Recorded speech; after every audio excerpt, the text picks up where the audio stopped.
hingam-panahy nampitondrany lohateny hoe ainga miafina. Miakatra be ilay filinina, manainga be ka mety korontana na ho tranquille. Ireo izay mpifoka miafina nefa nisany mahay manafina zavatra. Tsy mila tabatabaina ary tsy azo korontanina na hoe adaladalaina fa manimba azy sy mahafanina. Aleo risahina milamina ho an'ireo manana ainga miafina.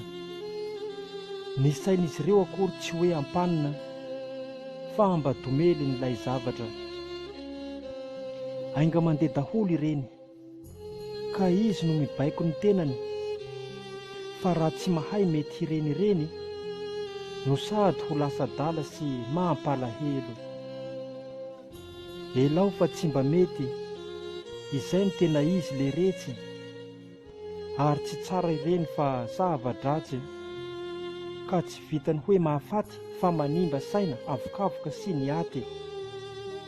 Mialahy ka misita amin'ilay ainga fihinanana poa, mba tsy lazaka azy hoe rongony, fa dia tena mampalaky noana koa satria mitaky any amin'ny vavony.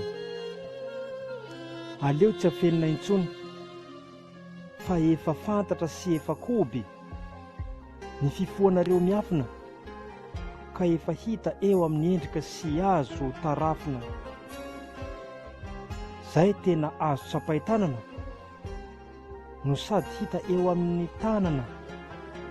Ny maso koa moa efa tsy lazaina, izay mavaivay teritery sy miloko menamena.